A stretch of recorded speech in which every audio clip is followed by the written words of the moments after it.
हिमाचल प्रदेश सरकार विकास की तरफ अग्रसर है तथा नए नए आयाम स्थापित किए जा रहे हैं। यह बात उप मुख्यमंत्री मुकेश अग्निहोत्री ने विधानसभा जवाली के अधीन नक्की में 3 करोड़ की लागत से निर्मित विश्राम गृह का लोकार्पण करने के उपरांत कही। मुकेश अग्निहोत्री ने कहा कि हिमाचल पथ परिवहन निगम में कर्मियों को ओवरटाइम का 100 करोड़ रुपए जल्द दिया जाएगा।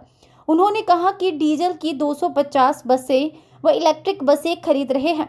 उन्होंने कहा कि कोऑपरेटिव सोसाइटीज को कंप्यूटराइज्ड किया जा रहा है तथा इनको ऑनलाइन किया जाएगा, जिससे सारी दिक्कतें दूर हो जाएंगी। उप मुख्यमंत्री मुकेश अग्निहोत्री ने कहा कि जल्द ही प्रदेश सरकार ने चुनावों से पहले 10 गारंटियां दी थी, जिनमें से 5 गारंटियों को पूरा कर लिया गया है तथा चरणबद्ध तरीके से अन्य गारंटियों को भी पूरा किया जाएगा। उन्होंने कहा कि अब जनता की समस्याओं को घर द्वार सुनकर उनका हल किया जा रहा है। जनता कांग्रेस कार्यकाल से खुश है। इससे पहले उनका जवाली में पहुंचने पर फूलमालाओं के साथ जोरदार स्वागत किया गया।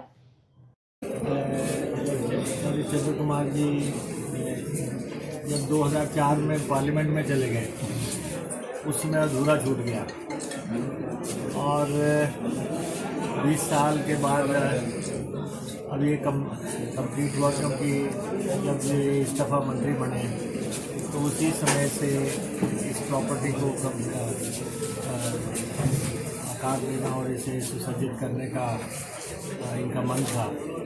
तो उनके आदेश पे ये बनके तैयार हुआ है।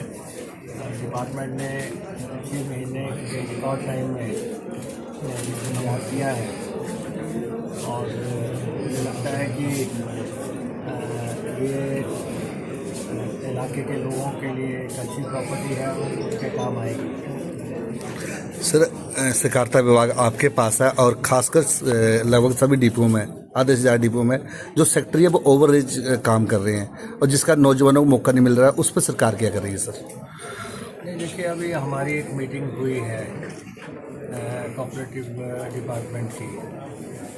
उसमें कुछ इशू डिस्कशन में आए हैं। एक तो जो एग्रीकल्चर कोऑपरेटिव सोसाइटीज़ हैं, primary agriculture cooperative society PACS, जो है हिंदुस्तान का हिमाचल पहला प्रदेश लगभग बन रहा है, जिसकी सारी सोसाइटियां जो है कंप्यूटराइज हो जाएंगी और 4-4 लाख रुपया हर सोसाइटी को दिया गया है कंप्यूटराइजेशन के लिए। और उसका जो सेंट्रल पॉइंट बनना है उसके लिए 40 करोड़ लगेगा, 40 करोड़ फील्ड में लगेगा। तो सारी सोसाइटियां जो है ऑनलाइन हो जाएंगी, तो जो दिक्कतें हैं वो काफ़ी हद तक उनका निवारण हो जाएगा। और क्योंकि ऑनलाइन सबको अवेलेबिलिटी हो जाएगी डाटा की, क्योंकि जैसे पता लगता है कि वहाँ के पैसे जो है वो घोटाले में चले गए, वहाँ सोसाइटी में ऊंच नीच हो गई। हालांकि हिमाचल प्रदेश कोऑपरेटिव का जनक है।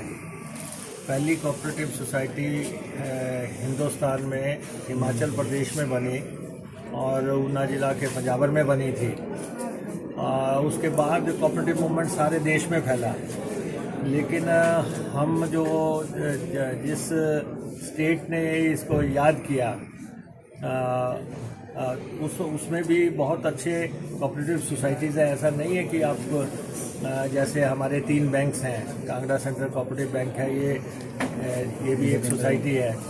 हमारा कोऑपरेटिव बैंक जो शिमला का है, या जोगिंद्रा बैंक है, ऐसे कई बैंक है। ये सारे कोऑपरेटिव बैंक हैं और ये सोसाइटियों से इस आकार तक पहुँचे।